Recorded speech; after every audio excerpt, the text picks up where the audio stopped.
इब्रानियों में यह लिखा है, विश्वास के बिना उसे प्रसन्न करना अनहोना है, क्योंकि परमेश्वर के पास आने वाले को विश्वास करना चाहिए कि वो है और अपने खोजने वालों को प्रतिफल देता है। गौर करें कि बिना विश्वास के बाइबल बहुत स्पष्ट रूप से कहती है कि यह अनहोना है। ऐसा नहीं कि परमेश्वर इसे मनुष्य के एक दोष के रूप में ले, ऐसा बिल्कुल नहीं है। यह असंभव है, यह बिल्कुल असंभव है। परमेश्वर को प्रसन्न करना असंभव है। ये कुछ ऐसा नहीं जिसमें हम कुछ ऐसा कहें कि खैर कुछ लोग विश्वास में चलते हैं और कुछ उनका विश्वास इतना दृढ़ नहीं है। नहीं, ये हमारे लिए अनिवार्य है कि हम सीखें कि विश्वास में कैसे चलना है। हमें ये देखना है, क्योंकि बिना विश्वास के परमेश्वर को प्रसन्न करना अनहोना है। बाइबल में लिखा है, क्योंकि विश्वास के द्वारा अनुग्रह ही से तुम्हारा उद्धार हुआ है। आमीन। हर चीज जो परमेश्वर से हासिल की जाती है वो विश्वास के द्वारा होती है, हर एक चीज। आमीन। ये स्वर्ग की करेंसी है। फिर भी विश्वास कुछ ऐसा नहीं जिसकी ओर आप देखते हैं अकेले, उसे समझने की कोशिश करते हैं, उसके अपने सभी अलग अलग भागों में जितना आप ज्यादा विश्वास का अध्ययन करते हैं, ऐसा लगता है जैसे विश्वास उड़ जाता है। आमीन। ये एक पक्षी की तरह है, जितना आप फोकस करते हैं उतना ज्यादा आप इसके निकट आते हैं, ये उतना उड़ जाता है। तो जब आप यीशु की ओर देखते हैं तो विश्वास अनंत रूप में उभरता है। जब आप यीशु की ओर देखते हैं तो विश्वास स्वाभाविक रूप से अलौकिक तरीके से वहां पर है। प्रभु की स्तुति हो। और मैं बस आपको साझा करना चाहता हूं, हालांकि बिना विश्वास के परमेश्वर को प्रसन्न करना असंभव है, तो यह हमारे ऊपर लाजमी हो जाता है कि हम ये समझे कि विश्वास कैसा लगता है, उसका क्या मतलब है। विश्वास, इससे आपको मदद मिलेगी, क्योंकि इस परिभाषा ने मेरी सचमुच बहुत मदद की है। आमीन। ये विश्वास की परिभाषा नहीं है। अब विश्वास आशा की हुई वस्तुओं का निश्चय है, इब्रानियों 11:1 में, और ये अनदेखी वस्तुओं का एक प्रमाण है। ठीक है, हम सब ये जानते हैं। और मेरे ख्याल से इम्प्लीफाइड में ये लिखा है कि विश्वास उस सच्चे तथ्य के रूप में स्वयं को उजागर करता है। आमीन। ये सब अच्छा है, ये विश्वास को परिभाषित करता है, पर ये हमारे रोजाना के जीवन में कैसा लगता है, उन लोगों के जीवन में जो विश्वास में चलते हैं बाइबल के अनुसार। आमीन। वो ये है, विश्वास है परमेश्वर के बारे में एक अच्छी राय रखना। हर बार जब परमेश्वर का आप सर्वोत्तम सोचते हैं, आप सोचते हैं कि परमेश्वर मेरे लिए है, मेरे विरुद्ध नहीं है। यह पहला क्षेत्र है जहां मनुष्य को प्रायश्चित करने की आवश्यकता है। याद करें, प्रेरित पौलुस प्रेरितों के काम 20 में कहता है, वो कहता है कि मैं परमेश्वर की ओर मन फिराने का उपदेश देता हूं। गौर कीजिए, मन फिराने पर, एइस ग्रीक में परमेश्वर की ओर। इसका क्या मतलब है? अपना मन फिराओ परमेश्वर की ओर। आप सोचते थे कि परमेश्वर आप पर दोष लगाने को तैयार हैं, आपको दंड देने के लिए। नहीं नहीं नहीं नहीं, आप अपना मन बदल लीजिए। ये बिल्कुल भी सच नहीं है। परमेश्वर आपके लिए हैं। ये उड़ाऊ पुत्र के पिता की तरह है, जो अपने पुत्र को ढूंढ रहा था। आमीन। प्रतिदिन अपने पुत्र को तलाश कर रहा था। जैसे क्षितिज में पुत्र आता है, वो अपने पुत्र की ओर भागा चला जाता है। हमारे लिए समय आ गया है चर्च, कि हम परमेश्वर की ओर अपना मन फिराएं। परमेश्वर की ओर हम अभी भी परमेश्वर के बारे में सीख रहे हैं, और परमेश्वर के बारे में वो क्षेत्र जहां हमें मन फिराने की आवश्यकता है। आमीन। परमेश्वर की ओर मन फिराना, अपना मन परमेश्वर की ओर बदलना, कि अब वो आपके लिए है। उन्होंने अपने पुत्र को भेजा, जिसने अपने निज पुत्र को भी न रख छोड़ा, परंतु उसे हम सब के लिए दे दिया। वो उसके साथ हमें और सब कुछ क्यों कर न देगा। मुझे ये वचन बहुत पसंद है। वो हमें सब कुछ दे देगा। आमीन। हमें और सब कुछ क्यों कर न देगा।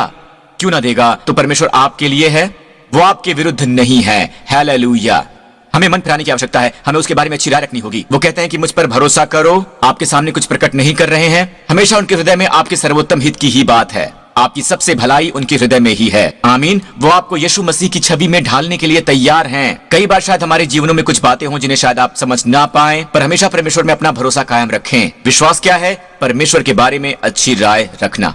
आमीन। जानते हैं, जब स्वर्गदूत जब्राइल यूहन्ना बपतिस्मा देने वाले के पिता के पास परमेश्वर के द्वारा भेजा गया, आप जानते हैं जकरिया, वो याचक, वो एक वृद्ध व्यक्ति था, और वो उसकी पत्नी एलिशिबा, वो उम्रदराज थे। और समय आया कि उसकी भूमिका, क्योंकि उन दिनों में सेवकाई में सेवा के चक्र से गुजरते थे मंदिर में, और ये लिखा गया है कि सबसे उच्च सेवा मंदिर में जो होती थी वो थी धूप जलाना, और ये जिम्मेदारी आई जकरिया पर। वो धूप जला रहा था। ठीक है।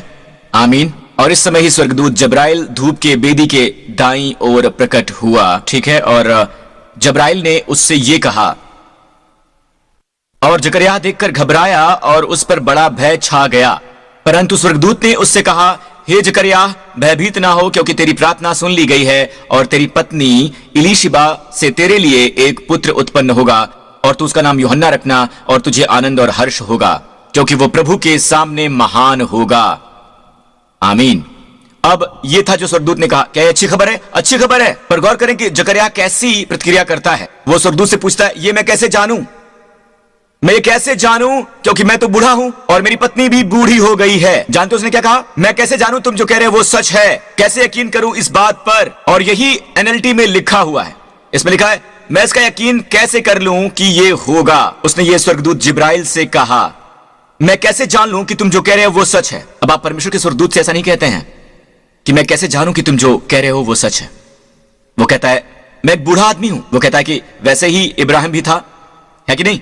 और स्वर्गदूत ने उसको उत्तर दिया कि मैं जिब्राइल हूं जो परमेश्वर के सामने खड़ा रहता हूं और मैं तुझसे बातें करने और तुझे ये समाचार सुनाने आया हूं।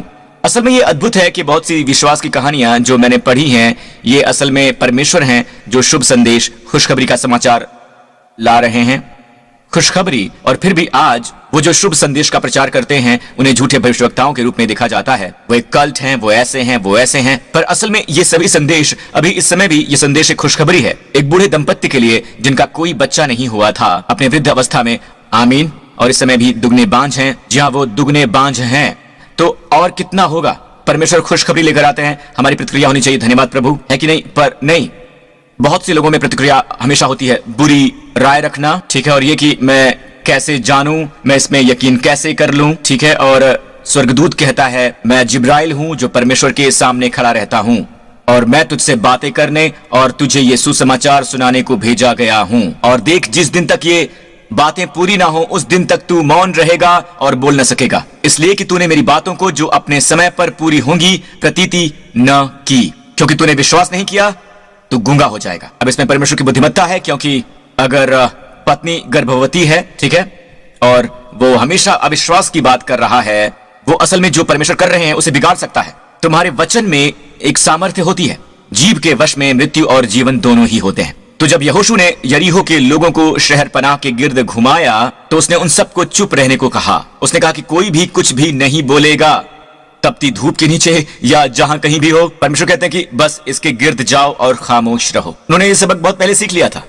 40 साल पहले उन्होंने सबक सीख लिया था कि कैसे कबीलों के मुखिया जो भेदिए जो अंदर गए वो बाहर आए, उन्होंने बातें की, बड़बड़ाए, शिकायतें की, अविश्वास किया परमेश्वर के बारे में अपनी बुरी राय प्रकट करते हुए, और वो निर्जन प्रदेश में गिरकर मर गए, निर्जन प्रदेश में। तो जकरिया गूंगा हो गया। आमीन। जब तक कि यूहन्ना बपतिस्मा देने वाला पैदा न हुआ, उसका मुंह खुला जब उसने उनके नाम के बारे में पूछा, बच्चे के नाम के बारे में, उसका नाम होगा परमेश्वर का अनुग्रह। परमेश्वर का अनुग्रह, सचमुच यूहन्ना, परमेश्वर का अनुग्रह यूहन्ना। और उसकी जुबान खुल गई और उसने एक भविष्यवाणी की, एक बहुत ही सुंदर भविष्यवाणी, बहुत ही सुंदर स्तुतिगान। हालेलुया, आमीन। अब हम उसी अध्याय पर चलते हैं, नीचे आ जाइए। अब हम मरियम की ओर चलते हैं। 6वें महीने में परमेश्वर की ओर से जिब्राइल स्वर्गदूत गलील के नासरत नगर में एक कुंवारी के पास भेजा गया जिसकी मंगनी यूसुफ नाम दाऊद के घराने के एक पुरुष से हुई थी। उस कुंवारी का नाम मरियम था। जी हाँ, मरियम। और स्वर्गदूत ने उसके पास भीतर आकर कहा, आनंद और जय तेरी हो जिस पर ईश्वर का अनुग्रह हुआ है, प्रभु तेरे साथ है, तू सब स्त्रियों में धन्य है। जानते प्रभु ने मुझसे ये कहा, जब पहले मुझे संदेश दिया तो ये इस वचन से था। उन्होंने कहा कि सबको ये कहो कि हर सुबह जब आप उठते हैं या जब आप सोते हैं उससे पहले और दिन के दौरान यहां वहां जब परमेश्वर आपको याद दिलाते हैं, कहो, अपना नाम लो और कहो, तू अत्यधिक अनुग्रहित है। आमीन। तू मनुष्यों में धन्य है, तू स्त्रियों में धन्य है।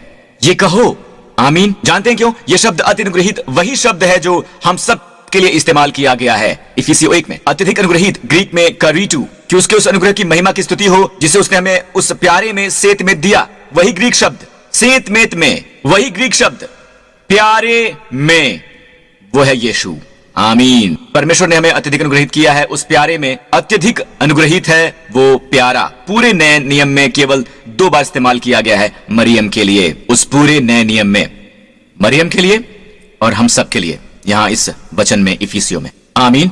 करीटू ग्रीक में शब्द चेरिश से, यानी अत्यधिक अनुग्रहित। अत्यधिक अनुग्रहित। हर सुबह हम उठते हैं, अपनी ओर देखिए और कहिए, तुम अत्यधिक अनुग्रहित हो। आमीन। तुम मनुष्यों में धन्य हो। आमीन। गौर करें, मरियम स्त्रियों से ऊपर धन्य नहीं है, वो स्त्रियों में धन्य है। क्या मतलब है इसका? वो अलग दिखती है। आमीन। दूसरों के पास शायद आशीष ना हो पर आपको आशीष प्राप्त है। आप मनुष्यों में, स्त्रियों में धन्य है। आमीन। स्त्रियों में